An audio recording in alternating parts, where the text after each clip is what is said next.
Right now, as you lie awake in the deepening shadows of your room, your mind may be entirely consumed by a cold, hypervigilant dread of an approaching transition.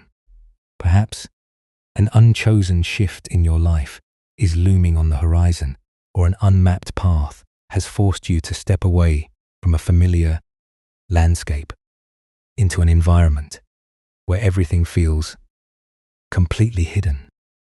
There is a specific bone-deep exhaustion that takes hold when you spend your nights frantically scanning downstream, trying to pre-calculate every possible crisis, pre-mourn every potential loss, and map a future that refuses to reveal itself.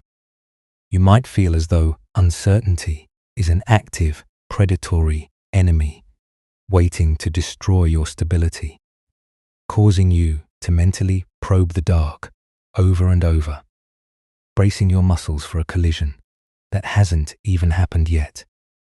Let the environment around you slow down, noticing how the cool, unmoving air in your room carries a quiet, heavy dampness reminiscent of an ancient limestone canyon wrapped in a dense white valley fog at dusk. The sharp, frantic sounds of the day have vanished into a profound stillness, yet your thoughts may still be violently striking the dark, attempting to gauge the depth of a reality you cannot see. You are not broken because you fear the unmapped spaces ahead of you. What you are experiencing right now is not a personal failure, but the natural, protective panic of a mind that has confused constant measurement with actual safety. Tonight, we will not force your mind to be perfectly silent, nor will we demand that you magically discover all the answers to your future. We are simply going to rest by the slow, grey waters of a quiet river canyon, learning how to lift our heavy weights so that the heart can discover the natural, blind buoyancy that has been holding it all along. The mind does not find its grounding by clearing away the mist through sheer overthinking, or by demanding that the changing currents of life remain completely static and visible. True inner liberation begins with a surprising insight from Buddhist wisdom. The agonizing exhaustion you carry tonight is not caused by the presence of the fog itself, but by the rigid, iron-tipped instrument you are using to frantically stab the riverbed. We believe that if we can just anticipate every stone, calculate every drop, and resolve every difficulty, we can protect our fragile peace from the flow of time. But the great paradox of anxiety is that our constant probing is the very thing that jars our bones and shatters our composure, turning the natural movement of change into a continuous assault. Uncertainty is not the destroyer of your peace. Your desperate resistance to uncertainty is what drains the vital heat from your chest. Right now, you do not have to force anything, and you do not have to solve your whole life tonight. Take a slow breath, letting the cool, damp air fill the deepest chambers of your lungs without forcing the inhalation into a rigid or artificial count. And let it pass through your lips like a long, soft sigh into the dark. Dear friend, nothing is required of you. In this hour, no unmapped pathways must be cleared tonight. And you are safe enough to soften the defensive tightness in your jaw and let your shoulders sink fully into the surface beneath you. Maybe you have felt this too, the exhausting illusion that if you stop calculating for even a single hour, your whole world will capsize in the dark. If it feels right, you can give up that heavy vigilance for now, allowing your awareness to slide away from your personal dilemmas and drift into a deep limestone gorge where a young traveler is about to discover Why an unmapped river cannot be mastered by force. Many seasons ago, in a deep river canyon where the limestone walls rose so high they almost swallowed the sky, a young scribe named Tova was tasked with a journey he never would have chosen for himself. He was ordered to guide a large, flat bamboo raft down an unfamiliar stretch of the river to deliver winter grain to a secluded monastery situated at the lower delta. Tova was a person who found his entire sanity in meticulous records, clear maps, and predictable schedules. He was a man who lived by the precision of his inclines, and the thought of the wild, unmeasured water terrified his very soul to make his anxiety deeper. As soon as he unmoored the bamboo raft from the wooden slip, a massive, unmoving wall of white valley fog descended into the canyon, completely erasing the riverbanks, the stars, and the water ahead until the world became a single, blind expanse of grey mist. Terrified of drifting blindly into a hidden boulder or a sharp shelf of rock, Tova had brought with him a heavy, iron-tipped bamboo sounding pole. As the raft began to move through the sluggish current, he stood at the bow, his posture rigid within his damp coat, and began to frantically plunge the heavy pole down into the dark water, striking the riverbed over and over to map the path beneath him. Every few seconds, the iron tip would hit a submerged stone with a sharp, metallic clank, sending a violent, jarring shock up the length of the pole. Bruising his palms and rattling his elbows, his mind grew increasingly frantic. With every dull strike, he began to imagine that the riverbed was nothing but an endless field of jagged knives, waiting to tear his raft to pieces, and his muscles grew so tight that his breathing became shallow and painful in the cold air. For hours, Tova continued this exhausting ritual, his arms shaking with fatigue, his chest burning from the effort of trying to pre-calculate the river's depth through the thick white fog. He was so consumed by the terror of the next hidden rock that he could not feel the actual movement of the journey. He was entirely blind to the beauty of the silent limestone cliffs that towered above him in the mist. His constant probing was not saving him from the river. It was turning his entire existence into a sequence of violent, jarring impacts, until he was so emotionally and physically shattered that he wanted to drop to his knees and weep into the grey tide. He was trapped in the dark canyon of his own fear, using his remaining strength to fight an environment that refused to be measured. As the raft drifted around a slow, wide bend where the water became exceptionally quiet, the thick, white mist parted for a brief moment, revealing a small, turf-roofed shelter built directly into a hollow of the limestone wall. Floating just outside the patch of tall river reeds was a tiny, unadorned work skiff where an old reed cutter named Master Jin was sitting completely still, his large hands stained with green marsh sap, his face completely relaxed under a wide straw hat. Master Jin was not probing the water, nor did he possess a map or a heavy iron pole. He was simply resting his oars across his knees, allowing his small boat to float weightlessly within the unmapped fog, looking as grounded and unbothered as the ancient river stone beneath him.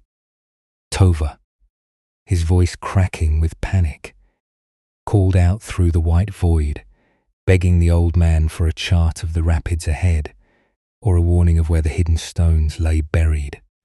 But Master Jin did not offer a map, nor did he tell him how to steer the bamboo deck. Instead, he looked at the heavy, iron-tipped pole that Tova was gripping like a weapon, his voice rising through the mist with the soft, rustling cadence of dry reeds moving in a gentle draft. In a moment, this story will show us something even quieter. Master Jin raised his sap-stained hand and pointed directly at Tova's bleeding palms. "Why are you spending your only night on the river, trying to wound yourself against the stones, young scribe?" the old man asked softly. "You think that Iron Tip is showing you the path, but your own checking is what is fracturing your arms. Lift the pole completely out of the mud and let the wood beneath your feet tell you how deep the canyon truly is." And this is where the mind begins to soften. The cold, bone-height mist clung to the sheer limestone walls of the canyon, erasing the sky above and the banks to either side, until the entire universe felt like a single, unmapped void of grey shadow. Tova stood at the very front of the flat bamboo raft, his knuckles raw and purple from the biting chill of the river air, his arms trembling with a deep, systemic fatigue that had settled into his bones hours ago. In his grip, he held the heavy, iron-tipped bamboo sounding pole, thrusting it downward into the opaque grey water with a frantic, repetitive desperation. He did not know what lay 3 feet ahead of his bow, and so he stabbed the riverbed over and over, trying to force the hidden bottom to reveal its secrets before the current could carry him into ruin. Every few moments, the sharp iron tip of the pole would strike a submerged boulder or a jagged limestone shelf hidden beneath the slate-coloured surface. Each impact brought a dull, metallic clank that echoed against the invisible canyon walls, sending a violent jarring shock straight up the rigid wood and into Tova's wrists, his elbows and his shoulders. The vibration rattled his teeth and made his breath catch in a shallow, painful gasp. To Tova's mind, every hidden stone he struck was an absolute proof of danger, a sign that the river was a hostile wilderness, waiting to splinter his fragile craft and swallow the winter grain he had been trusted to deliver. His thoughts spun into an endless loop of calculation, trying to remember old records of the river delta, trying to predict where the next drop would be, and bracing his muscles for a catastrophic collision that had not yet occurred. Before this journey, Tova had spent his entire life within the quiet, ordered rooms of the town archive, where reality was defined by clear inclines, predictable margins, and pages that could be neatly catalogued and stored away. He was a man who found his safety in knowing exactly what came next, in rehearsing his duties until uncertainty was entirely eliminated from his day. Being cast onto a fluid, unmapped river where the horizon was completely swallowed by fog felt like a violent tearing of his skin. He believed with absolute certainty that if he stopped plunging the iron pole into the dark water for even a single minute, the raft would drift blindly into a rock and sink into the freezing depths. And so, despite the blisters bleeding across his palms and the agony in his back, he continued to stab the riverbed, his posture hunched, his eyes wide and bloodshot, turning his entire journey into a relentless sequence of self-inflicted impacts. The damp fabric of his tunic clung to his shivering frame, soaked through by the heavy condensation of the canyon. Fog. The air smelled of wet river silt, cold moss, and the faint, bitter scent of decaying ferns that grew in the crevices of the limestone cliffs. The water itself made almost no sound as it moved, a sluggish, heavy current that slid through the gorge like liquid lead, completely unbothered by the young scribe's panic. Tova felt utterly alone in the grey expanse, stranded between an old life that had receded into the mist behind him and a future that refused to show its face downstream. His mind had become a frantic cage of worst-case scenarios, treating every vibration of the iron pole as an absolute command to fight harder, to look deeper, and to tighten his grip until he could scarcely breathe. What happened next changed the way he understood suffering. The raft drifted around a long, slow bend, where the limestone walls receded slightly, forming a wide, quiet eddy, where the river's current became almost entirely still.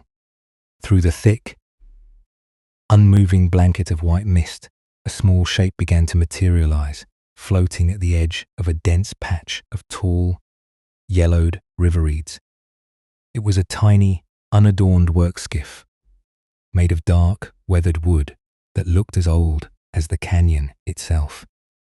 Sitting in the center of the skiff was Master Jin, an elder reed cutter who had spent 40 winters living in a small turf-roof shelter tucked into a hollow of the stone cliffs.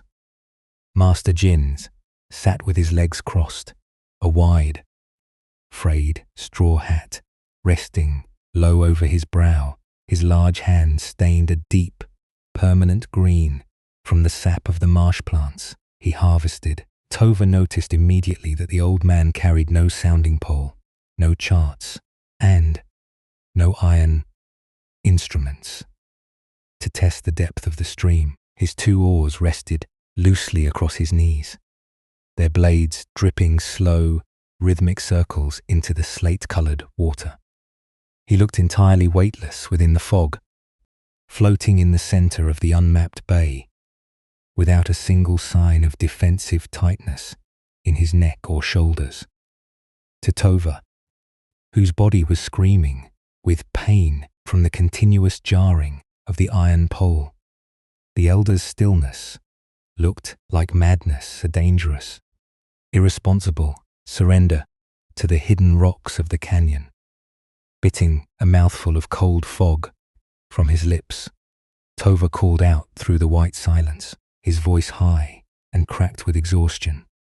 "Elder," he shouted, his arms trembling as he held the heavy bamboo pole poised above the water. "Where are the rapids? How deep is the channel ahead? Give me a landmark or a sign, for the mist is too thick, and I cannot see where the stones are waiting to break my craft apart." Master Jin did not move from his cross-legged posture, nor did he look up from beneath the wide rim of his straw hat. He remained completely motionless for several long moments, listening to the muffled, low lap of the water against the hollow bamboo logs of Tova's raft. When he finally spoke, his voice did not carry the sharp weight of a lecture. It was low, soft, and slightly raspy, sounding exactly like dry river reeds, rustling in a gentle evening draft through the gorge. "Why are you spending your only night on the river, trying to break your own bones against the mud, young scribe?" the old man asked quietly, his eyes remaining fixed on the slow water. "You think that iron tip is protecting your life from the rocks, but your own constant probing is the only thing that is fracturing your strength. Look at your hands. The river has not touched you. Your own instrument is what has made you bleed." Tova lowered the heavy pole slightly, his breath rising in ragged, white plumes in the cold air, his mind momentarily stunned by the elder's words.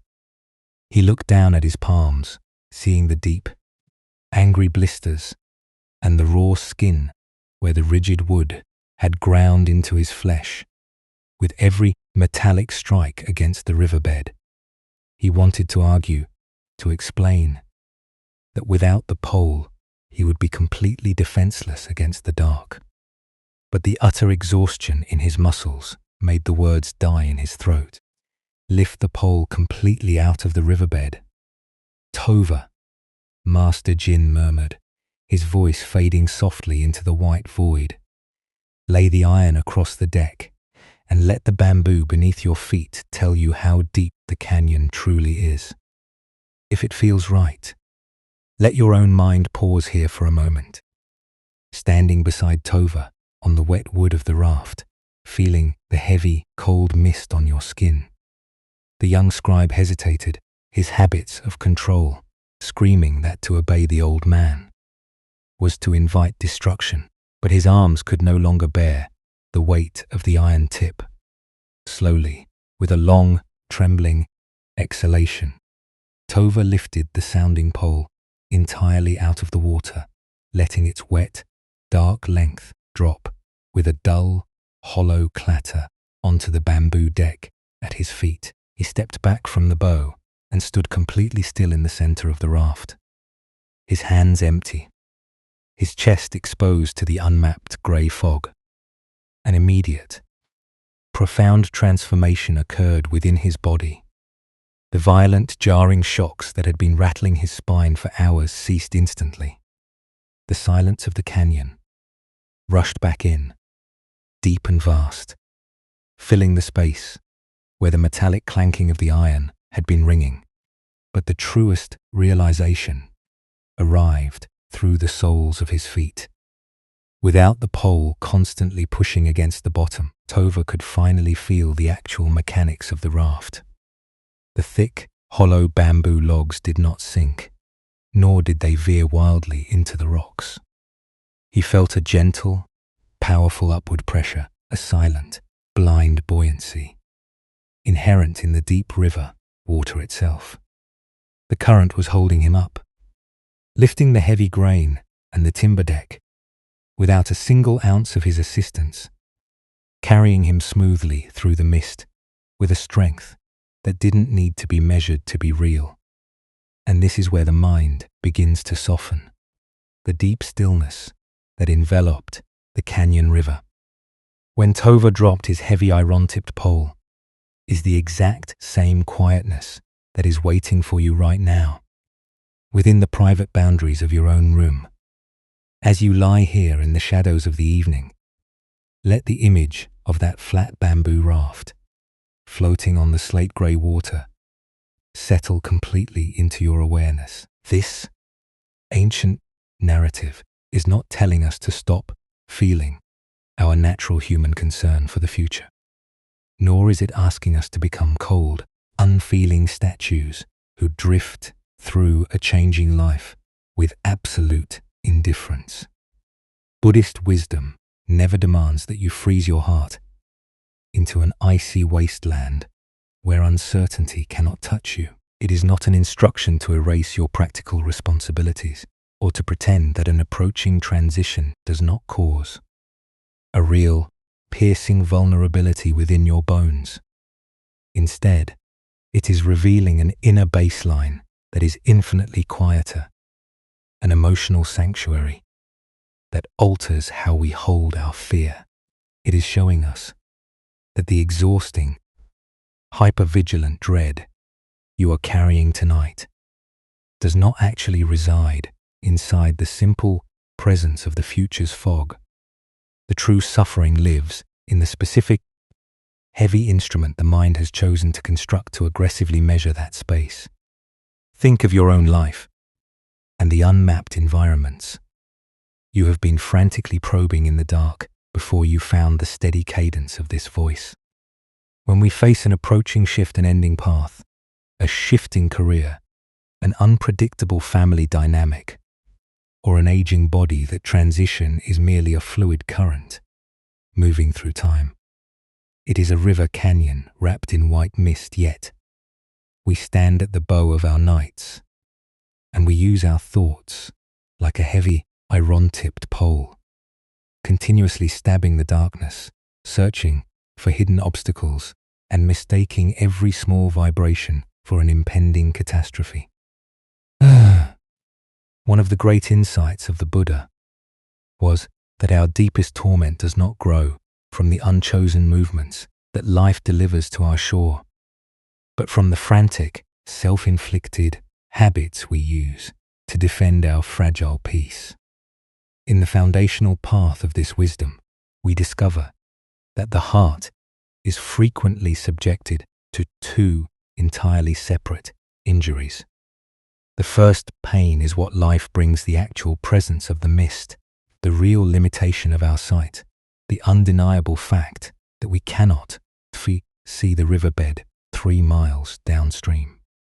This first pain is a natural, unavoidable part of being a sensitive human being in a dynamic world. It is the water that is grey and opaque.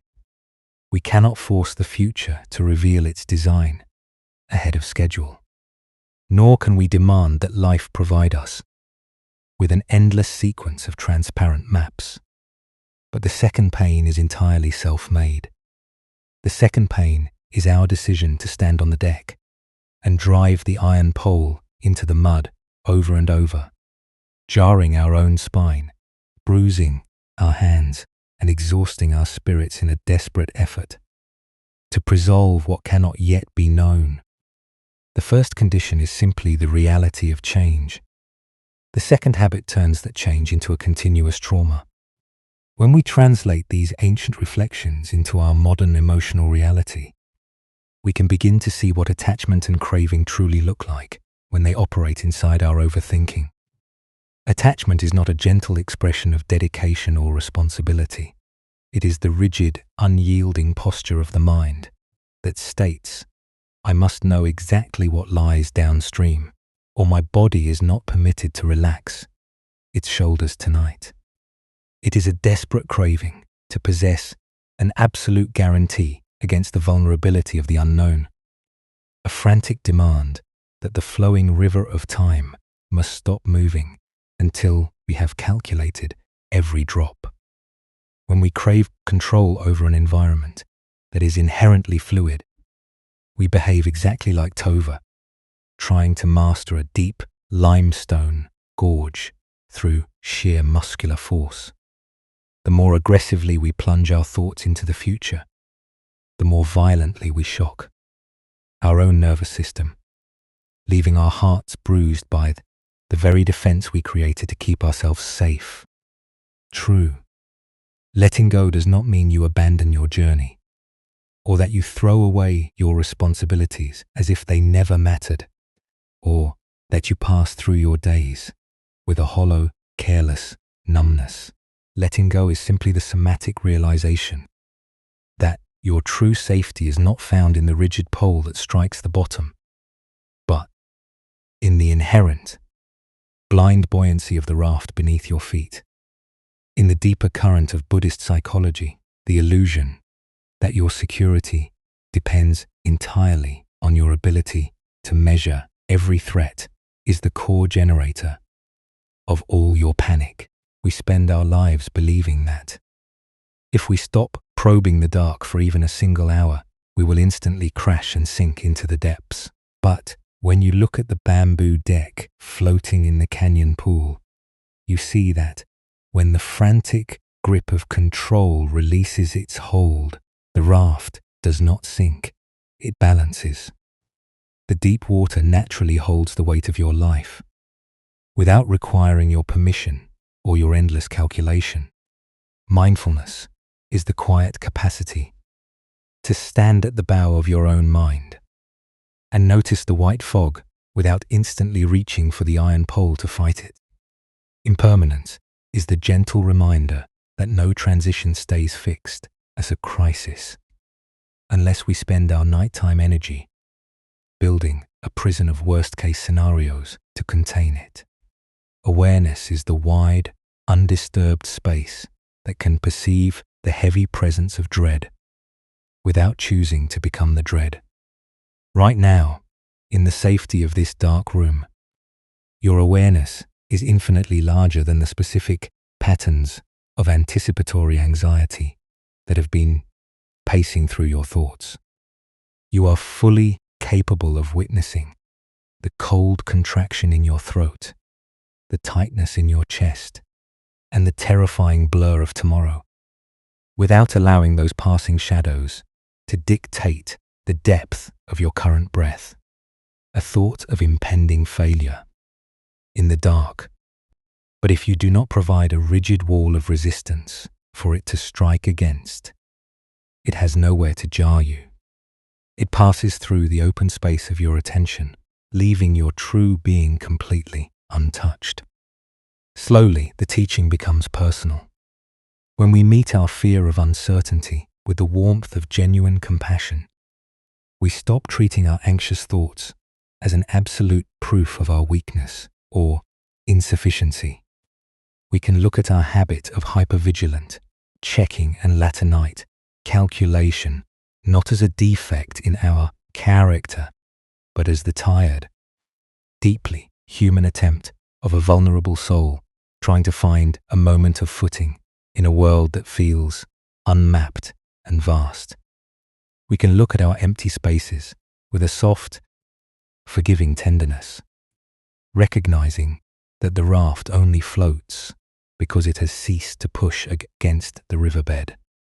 Just as Master Jin showed the young scribe, the river does not possess a personal desire to break your craft. The current is simply moving where the canyon guides it. And when the wood stops fighting the bottom, the very water that felt like a danger becomes the depth that perfectly sustains your weight. The liberating truth of this wisdom reminds us that you do not have to clear the mist from your entire life story before you are allowed to let your eyes become heavy tonight. The deep space within your chest has never been genuinely broken by the transitions of your year, just as the clean, slow current of the canyon bay was never ruined by the heavy pole that stabbed its silt. Your original nature is vast, unconfined, and entirely independent of whether your path forward is perfectly visible or completely hidden in the fog. By choosing to let the iron-tipped instruments of your overthinking drop onto the deck of your simple presence, you are not admitting defeat. You are simply refusing to spend another midnight using your imagination as a weapon against your own heart. You're giving the hard crust of your vigilance permission to turn soft, allowing your presence to blend perfectly with the deep, unmonitored tranquility of the evening. In a moment, this journey will guide us into a quiet, physical practice based on the lesson of the floating raft, offering your body a gentle pathway to unfasten the remaining tension and breathe in alignment with the blind buoyancy of the stream. But before we begin that soft meditation, let your mind rest completely within this single assurance. You do not have to see the next turn in the river to deserve a soft bed, a quiet room, and an undisturbed rest. And this is where the mind begins to soften if it feels right. Let your attention move completely away from the world of words and explanations, allowing your awareness to slide gently down into the immediate, living landscape of your physical body as it rests here tonight. There is absolutely no need to evaluate how deeply you are relaxing, and there is no standard of perfect meditative stillness that you must achieve to be worthy of this quiet space. We are not setting out to fix your mind through an act of aggressive discipline, nor are we demanding that you banish the lingering fog of your future's anxiety. We are simply turning our face toward the immediate texture of the evening, giving the heavy frame of your body full permission to step off the hard highway of the day's calculations. Notice the honest, unyielding pressure of your hips, your shoulder blades, and the back of your skull. As they sink into the surface beneath you, you do not have to carry the structure of your life. Right now, the bed supporting you is entirely capable of holding your fatigue, your disorientation, and your dread without requiring a single ounce of your effort. Take an unhurried invitation to notice your breathing, letting the air arrive through your nose without forcing it into a rigid or artificial cadence. There is no virtue in counting the seconds of your inhalation, nor do you need to shape your breath into a perfect, symmetrical pattern to find your grounding. You might simply observe the soft, natural expansion of your rib cage, a subtle widening of the spaces between your ribs, followed by the slow, effortless deflation that happens when you stop gripping the air.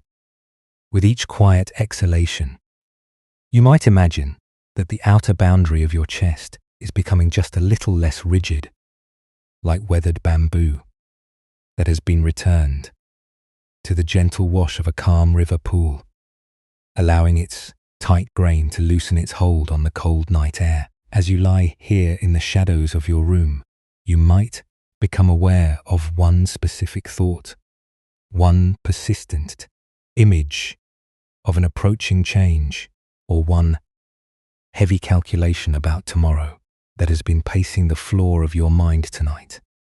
Do not try to violently push this thought out of your awareness, and do not judge yourself for carrying the dread of an unmapped path into your bed. Shaming yourself for feeling anxious is only another way of trying to use an iron-tipped pole to force the dark water into submission, adding a fresh layer of tightness to a heart that is already profoundly tired. Instead, look at this familiar emotional pattern with a sense of gentle, uncritical curiosity, as if you were observing a clump of wild river reeds swaying in a slow current. What does it actually feel like inside the physical borders of your skin when this memory of uncertainty rises to the surface? Perhaps there is a cold, heavy contraction right in the center of your throat, a tightness in the muscles of your neck, or a hollow, disorienting ache in the pit of your stomach. Even noticing these small physical markers is enough. You do not have to dissolve them or cure them to be safe in this darkness. Slowly, the teaching becomes personal within the quiet architecture of your own breath. Perhaps, if it feels right, you might imagine that your own torso is like that flat bamboo raft drifting loosely down the deep limestone canyon. See the framework of your spine and your ribs standing not as a rigid cage designed to withstand a collision, but as a soft, open deck that is completely supported by a deep sea of quiet awareness.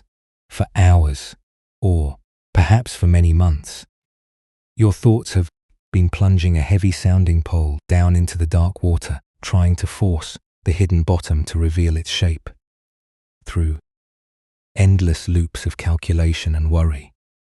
But right now, in the safety of this quiet room, you can allow your arms to drop that iron-tipped instrument completely. You can let the tension go. There is no need to strike the bottom to know that you are safe. Let the heavy pole lay flat across the deck of your simple presence, leaving your hands empty, your palms open, and your spirit exposed to the silent grey fog.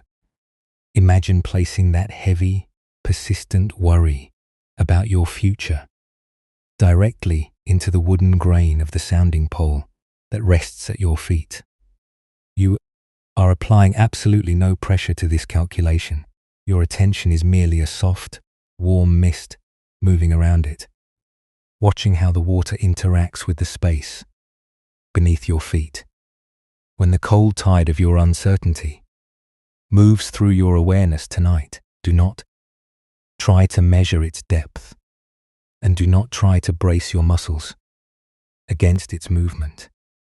Just let the current move completely beneath the raft of your body, lifting the heavy timber and the winter grain of your life without a single ounce of your assistance, carrying you smoothly through the fog with a strength that doesn't need to be calculated to be real. Notice what happens to the density of your overthinking when you give up the habit of fighting the fog. Without the hard, tight boundaries of your resistance to bounce against, the sharp, stinging edge of that approaching transition begins to blur and widen in the dark. The thought of an unmapped path doesn't destroy your stability. It simply turns into a loose, floating movement that sways gently within the immense depth of your breathing, blending perfectly with the natural vastness of the evening. The fear of being broken is losing its power to torment you, turning from an invading enemy into a neutral current that moves through the dark canyon of your room. You are not destroying the anxiety, you are simply giving it so much spaciousness that it can no longer find a tight defensive corner to suffocate your breath. Perhaps you might realize that when you stop trying to force an unmapped future to become visible, the terrifying void left behind by the change begins to transform on its own. The empty space ahead of you is no longer a wilderness that threatens to shatter your craft. It is the very water that allows your soul to float, connecting your heart to the indestructible current of life that moves beneath all human structures. By allowing your lungs to remain porous and open, like a traveler who has ceased to push against the riverbed, you let the residue of your difficult transition pass completely through your skin without leaving a new scar behind. You can return to this soft, buoyant touch whenever you are ready. There is no penalty for drifting back into the old habits of calculation, and no failure if your mind tries to grab the iron pole again. A few minutes from now, each time the contraction returns to your throat, you can simply notice the tightness, drop the instrument, and let the water lift you. Let the image of the canyon river change very slowly now, fading back into the deep, warm familiarity of your actual blanket and the quiet weight of your pillow, leaving you with nothing but the immediate physical reality of this passing hour. The room around you remains entirely safe and still. The world outside continues its slow, unmonitored movement through the dark, completely unbothered by the complex structures we build in our thoughts to protect ourselves from change. You do not have to clear the mist from your path before you are allowed to let your eyelids become heavy. True peace is not a distant monastery that you must reach through desperate, exhausting effort. It is the quiet, buoyant space of awareness that has been cradling you all along, waiting for you to trust its depth. And this is where the mind begins to soften. The passage of time down in the deep limestone gorge seemed to lose its forward momentum, stretching out into a heavy, unmeasured sequence of grey mornings and misty twilights. Tova had successfully refrained from picking up the iron-tipped sounding pole again. His palms had begun to form thick, protective calluses over the raw blisters, and the violent bone-shaking impacts no longer disrupted his spine. Yet, an entirely new and more paralyzing trap had begun to close around his mind as the raft drifted deeper into the narrowest belly of the canyon. While he had learned to stop aggressively stabbing the riverbed, he had fallen into a state of frozen stagnation, a quiet, suffocating dread that refused to let the bamboo deck move an inch further down the stream. He had found a crumbling, decaying willow hitching post driven into a narrow shelf of mud along the canyon wall, and he was now clinging to it with a desperate white-knuckled grip, refusing to let go, because the river beyond that point vanished into an absolute wall of impenetrable white fog. The young scribe was trapped in the agonizing illusion that standing completely still inside a crisis was the same thing as finding safety. He would look out into the blank, unmapped space where the next bend of the canyon was supposed to be, and his imagination would instantly populate the mist with catastrophic waterfalls, razor-sharp rocks, and narrow chasms where his cargo would be crushed to pieces. To avoid this imagined doom, he remained moored to the slimy, rotting wood of the post for 3 full days, his body shivering under his damp coat, his mind running in a relentless, exhausting circle of pre-calculation. The post he was holding on to was clearly giving way. The river silt was slowly eroding its base, and the wood was so decayed that it flaked away in wet, spongy chunks under his fingernails. He was sacrificing his remaining food, his warmth, and his forward progress just to remain anchored to a dying structure, simply because the rot he knew felt less terrifying than the fluid, invisible landscape that lay waiting downstream. The air in this narrow section of the canyon felt heavier, completely saturated by a dense, low-hanging moisture that smelled of wet slate, cold river mud, and the sharp, vinegar-like scent of decaying moss. The limestone walls rose like sheer, charcoal-coloured cliffs on either side, completely blocking out the path of the sun and trapping the cold grey light within the gorge. Tova would stare at his reflection in the sluggish, opaque water at the edge of the raft, telling himself that he was being prudent, that he was being wise by waiting for the fog to clear. But deep within his chest, he knew the truth. The fog was not moving, and his decision to freeze his life was not a form of wisdom, but a desperate attempt to force an unpredictable universe to give him a guarantee. Before he consented to take his next breath, he had turned the rotting post into his entire world, mistaking a state of paralyzed hypervigilance for actual stability. On the 4th evening, as the canyon light began to curdle into a deep, indigo twilight, the quiet, rhythmic scraping of a small wooden hull broke through the silence of the gorge. Master Jin's unadorned work skiff materialized softly from the white void, drifting into the quiet eddy beside Tova's raft without a single sound from its oars. The old reed cutter did not look at Tova with judgment, nor did he ask him why he had spent 3 days staring at a decaying willow stump. He simply pulled his boat alongside the bamboo deck, the green sap stains on his large palms, looking almost black in the failing light, and reached into a small woven pouch tied to his hempen belt. The elder did not offer an inspiring speech about courage, nor did he promise that the river ahead would be smooth and free of obstacles. Instead, he placed a small, simple object directly onto the wet bamboo logs near Tova's feet.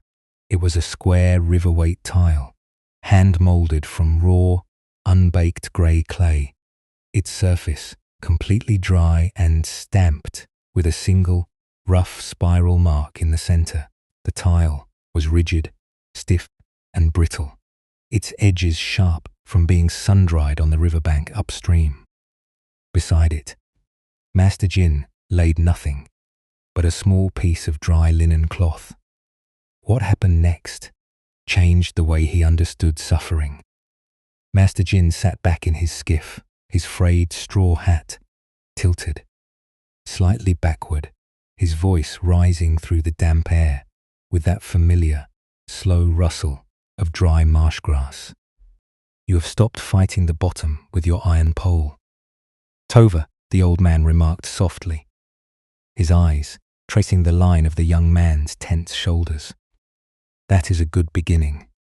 But now you are trying to turn a rotting stump into an anchor.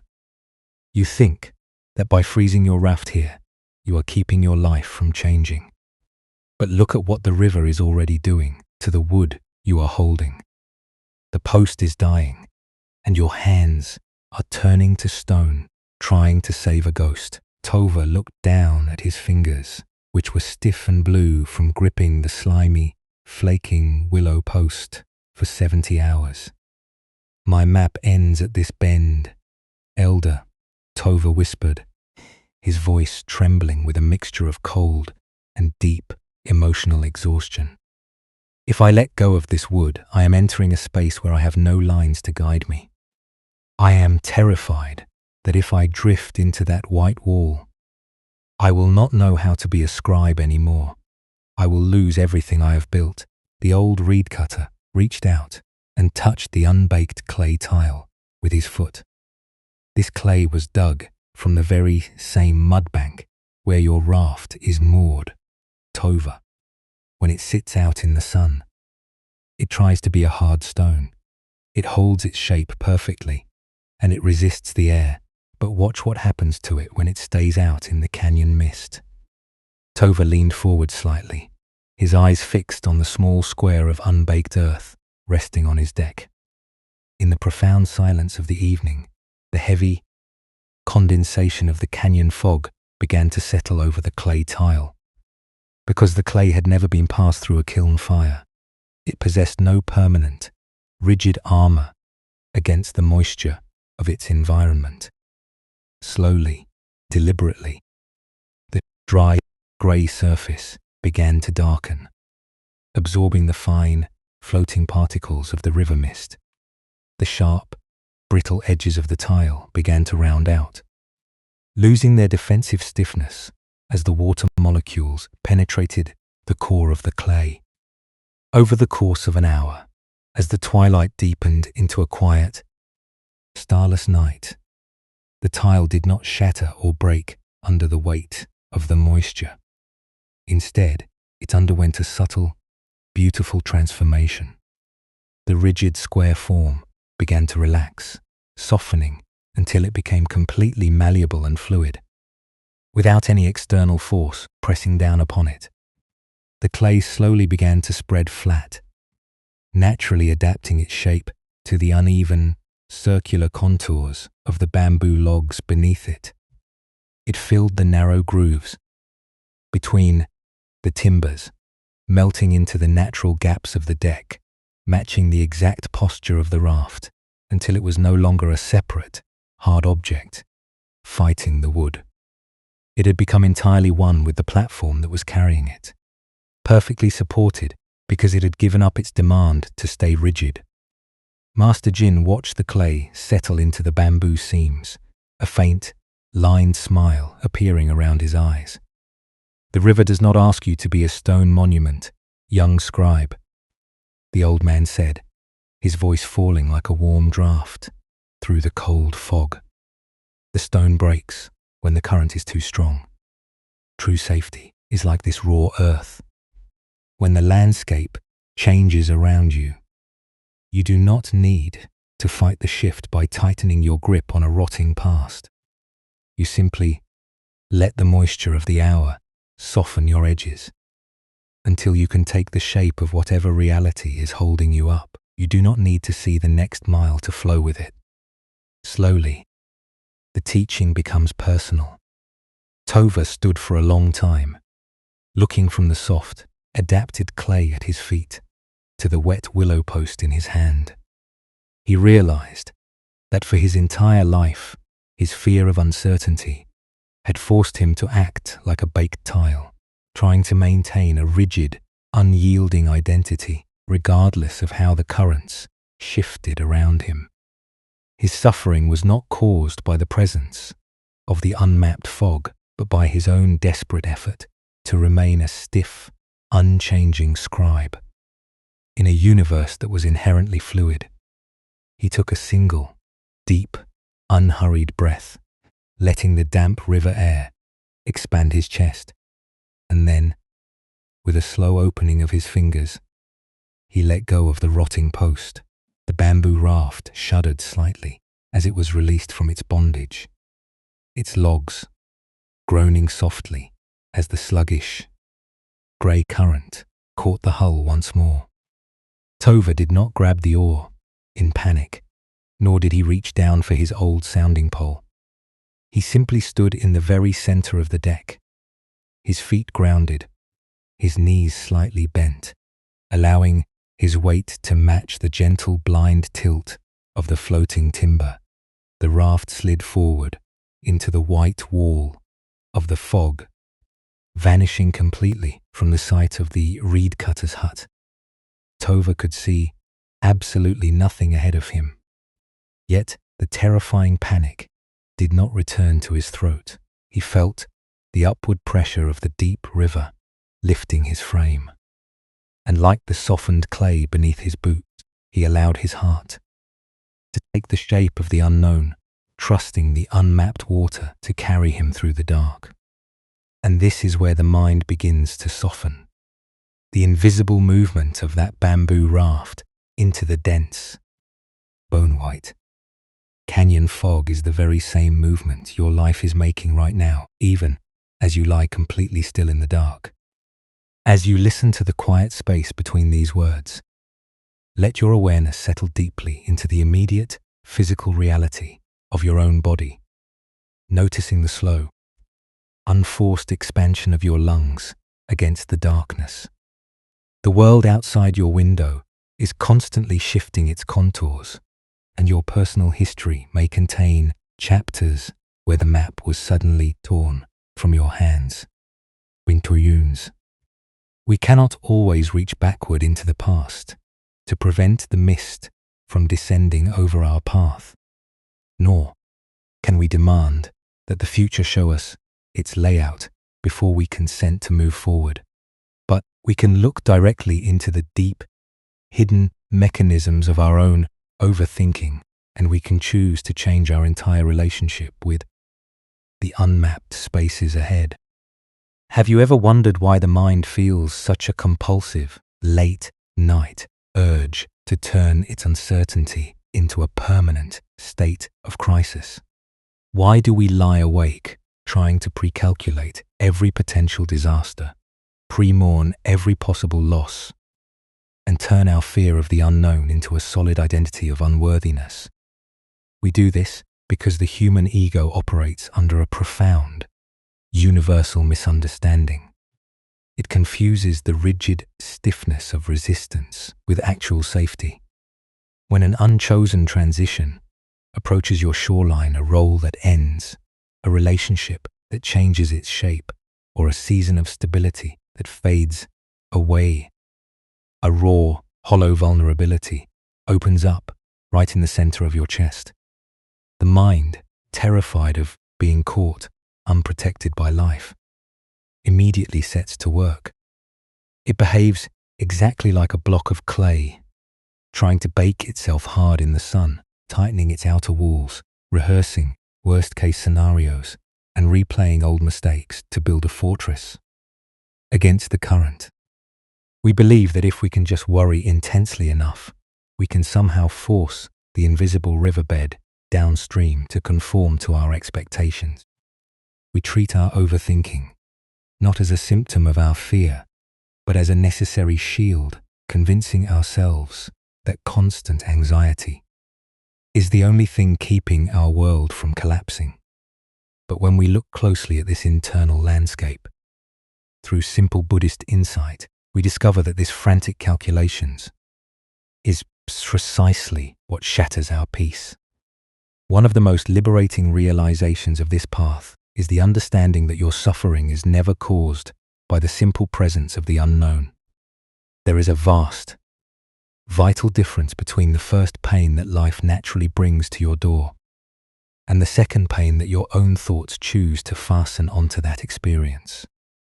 The first pain is the raw reality of change itself, the actual presence of the canyon fog, the undeniable fact that you cannot see the next bend in the river, the sudden realization that an old path has run out of ground. This first pain is a natural, unavoidable part of being a sensitive soul in a dynamic universe. It is a temporary cloud passing through your environment. We cannot always control when the seasons of our lives will shift, nor can we force the world to remain static for our convenience. But the second pain, the heavy, suffocating dread that keeps you awake tonight, is entirely generated by the mind's refusal to let reality be unmapped. The second pain is the internal courtrooms we build in the dark the relentless self-judgment that insists we are fundamentally broken or behind, because our path has become invisible, and this is where the mind begins to soften. We spend our vital nighttime energy trying to fix ourselves through shame, telling our hearts that if we were wiser, stronger, or more capable, the mist would not be this thick. We look at our empty spaces and our unwritten futures not as natural intervals of rest, but as a personal failure, a proof that we have somehow lost our way. We try to manage our fear of uncertainty by seeking the approval of others, or by clinging desperately to the rotting willow posts of our past roles, preferring a familiar decay to an unfamiliar freedom. But trying to cure anxiety by tightening your control is like trying to protect a fragile clay tile from the river mist by freezing it into a brittle stone. It does not make you safe. It only ensures that when the next current moves beneath your feet, the vibration will jar your bones until you splinter. Peace is discovered, not when you finally clear the canyon fog through endless calculation, but when you change your entire relationship with the darkness. Buddhist wisdom reminds us that you do not have to become a magically perfect being who never experiences a moment of dread to deserve an undisturbed sleep tonight. You do not have to defeat your thoughts, and you do not have to banish the vulnerability from your ribs. You simply need to stop treating every anxious calculation as an absolute truth that must be obeyed. When a wave of anticipatory fear moves through your awareness in the dark, you do not have to build a frantic wall of resistance for it to strike against. You can choose to be like that unbaked clay tile resting loosely on the bamboo deck, allowing the dampness of the hour to penetrate your skin, letting the hard edges of your identity turn soft, fluid, and completely adaptable to the movement of the stream. What if the terrifying emptiness you feel when looking toward tomorrow is not an abyss waiting to swallow you, but the very space that allows your life to flow? When you stop driving your sounding pole into the mud, you reclaim the vital strength you were wasting on an impossible defense, leaving your spirit weightless, porous, and free. You can care deeply about your direction without gripping the outcome so tightly that you suffocate your own breath. The deep, blind buoyancy of your simple presence is entirely capable of holding up your life, your responsibilities, and your heavy transitions. Whether you can see the next mile or not, the river of your life has never dropped you into the depths, and it is not going to drop you tonight. Let your whole body settle completely into the honest, unyielding support of the bed, acknowledging that, for this one night, you have done enough mapping. There is no judge standing in the corners of your room. There is no ledger requiring you to prove your progress before the sun rises. And you do not have to solve your whole history to be worthy of a quiet mind. You are completely safe to unfasten the heavy armor of your hypervigilance. Let the small muscles around your temples release their tension. Allow your belly to soften with a spacious, unforced rhythm, and let your attention rest quietly on the very outer edge of your breath. What happened next changed the way he understood suffering. And as we bring this ancient perspective closer to the small, ordinary details of your daily routine, you will see that the unmapped path is not your enemy, but the very place where your true home has always been waiting. But for now, let yourself simply be the deep limestone gorge that watches the white mist move past, a place where the heart can finally run out of boundaries, sinking down into the quiet supportive depth of the evening. Now let this ancient canyon wisdom come closer to your own immediate life, moving out of the silent lime gorge and into the modern, unmapped environments you must navigate when the sun rises tomorrow. We often fall into the trap of believing that deep spiritual transformation requires us to abandon our contemporary obligations, retreat forever into a secluded river shelter, or live like a hermit, surrounded only by wild marsh grass and the slow wash of the tide. But the true arena for this soft, blind buoyancy is not found in an ancient parable. It is practiced in the tiny, unglamorous friction of an ordinary Tuesday afternoon. It is found in the quiet panic that takes hold of your chest when you are waiting for a text message that refuses to arrive, or when you are staring at a glowing screen at midnight, trying to resolve a professional dilemma that cannot be unraveled until next week. These are the modern mists that descend over your path, and it is precisely within these small, regular moments that you are invited to drop your sounding pole and allow your edges to turn soft. Think of how often you walk through your modern routine while carrying a heavy, hypervigilant dread of being left behind by life, watching your peers through a digital lens as they effortlessly navigate their own timelines. You see their achievements, their neatly catalogued successes, and their predictable progressions, and an immediate chill settles over your thoughts. You begin to treat your current transition, your unwritten future, or your career change not as a natural, fluid curve of the river, but as a catastrophic failure of your own mapping. In your panic to find solid ground, you grab the iron-tipped pole of your overthinking and begin to aggressively stab your own mind, replaying old mistakes, calculating worst-case scenarios, and demanding that the unknown terrain ahead reveal its secrets before you consent to close your eyes. You spend your evening hours trying to turn yourself into a hardened, brittle stone, convinced that if you show a single moment of vulnerability or stop managing the crisis for even an hour, your entire raft will splinter into pieces.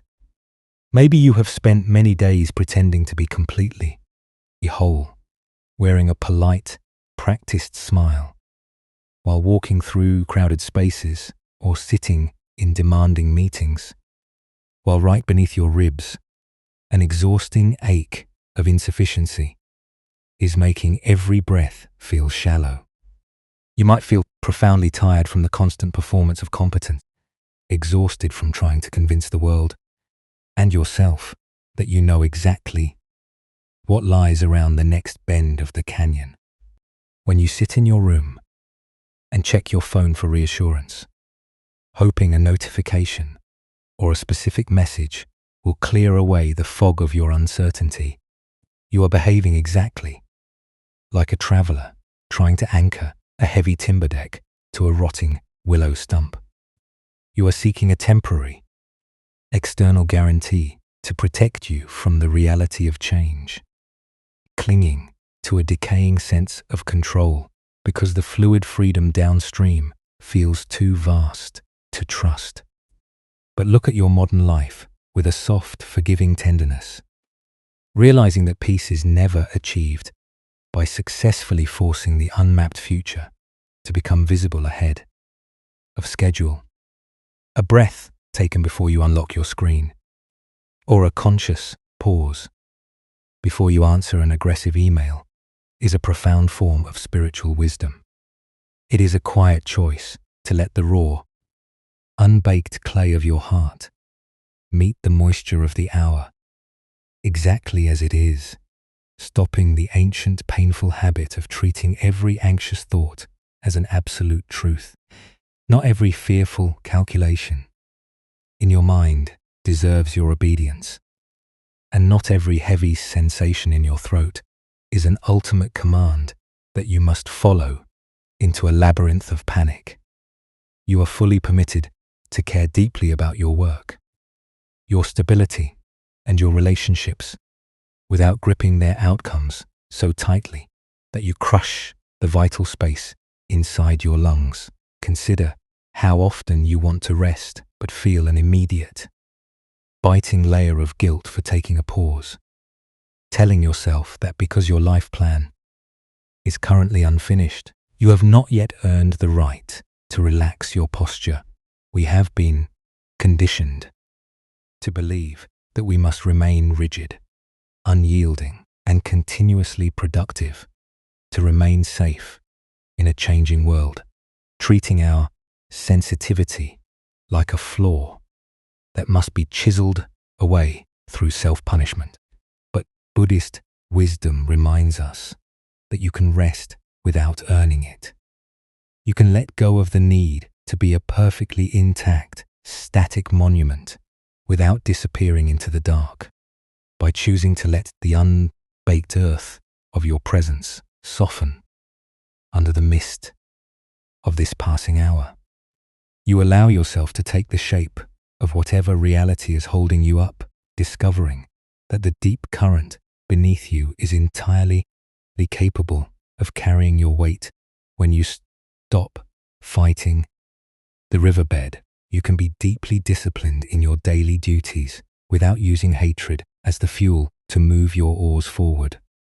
Tomorrow, when a sudden shift in your schedule threatens to destabilize your focus, or when a wave of comparison tries to convince you that you are fundamentally insufficient, see if you can offer yourself one small act of quiet space. Do not reach for the pole to measure the threat, and do not try to freeze your mind into a defensive wall of stone. Just breathe, feel the solid floor beneath your boots, and allow the moment to remain unmapped for a single, unhurried minute. That brief interval of soft awareness is where the clay relaxes, allowing the cold undercurrent of modern anxiety to pass completely through your frame without finding a hard, brittle edge to break into pieces. You can care for your life without turning care into a continuous trauma. As the late night quiet expands across your bedroom, notice how the sharp, vibrating urgencies of your modern obligations begin to lose their terrifying weight when you refuse to feed them with your calculations. The people whose approval you are desperately rehearsing are currently asleep. The professional benchmarks you are comparing yourself against are nothing but temporary inclines on a page, and the future you are pre-mourning does not exist anywhere in the physical room around you. There is absolutely nothing you can fix from your mattress tonight, and no amount of latter night checking will ever clear the mist from tomorrow's path. Let the rigid boundaries of your expectations turn soft, allowing your limbs to sink heavily into the immediate support of your bed, leaving the unwritten miles ahead to take care of themselves. In a moment, this ancient teaching will dissolve entirely into the dark canyon depths, providing your spirit with a gentle path into an undisturbed slumber, where all human structures fade away into rest. But for now, let your mind rest within this single assurance. You do not have to see the next turn in the river to be perfectly sustained by the deep water. And this is where the mind begins to soften. The deep indigo shadows have now completely dissolved the remaining outlines of the limestone cliffs, and the entire canyon has settled into a state of total, unmonitored tranquility.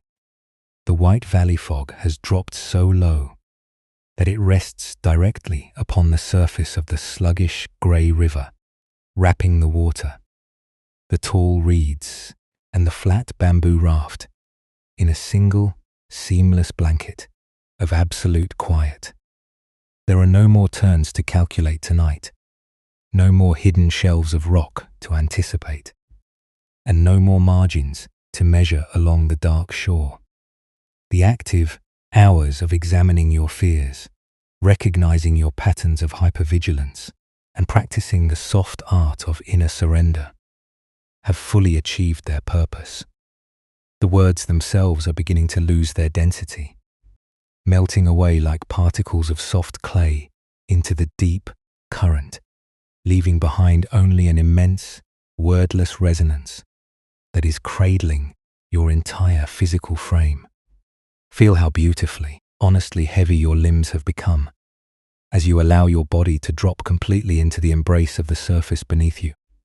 You might imagine that your bed is like a wide, slow-moving river eddy where the current has become so gentle. It feels almost entirely still, turning in vast, unhurried circles beneath the winter sky. You do not have to steer the craft in this hour, and you do not have to row against the momentum of your own transition to prove that you are safe. The platform supporting you requires absolutely no muscular effort from your back, your neck, or your arms.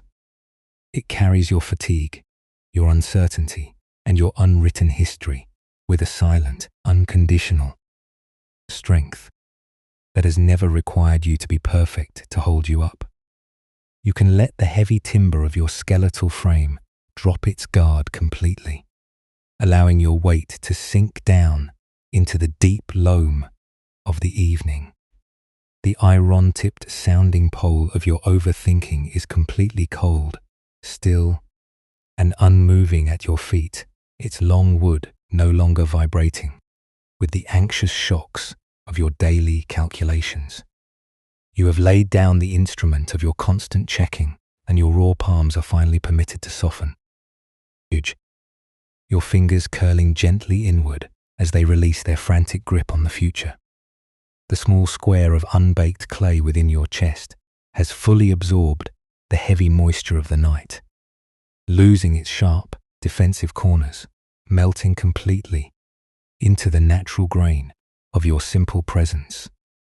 You are no longer acting like a hard, brittle tile that must protect its shape against the changing weather.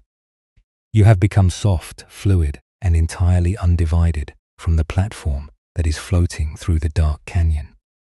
Let your breathing become exceptionally quiet, a slow, natural tide that rises and falls within your chest, without any artificial direction or forced control. Each long, soft exhalation is like the mist settling a little closer to the water, smoothing out the tiny ripples of your remaining anxieties until the surface of your mind is as level and dark as liquid slate. With every unhurried breath, you are returning to a primitive, unmapped state of being a sacred baseline of awareness that existed long before you ever drew a map, chose a title, or tried to force your life to follow a rigid blueprint. You do not have to rebuild your career, repair your relationships, or solve the great mystery of your path before the sun rises. The river of this night is carrying you smoothly through the fog with a blind, majestic buoyancy that knows exactly how to sustain your life without your assistance.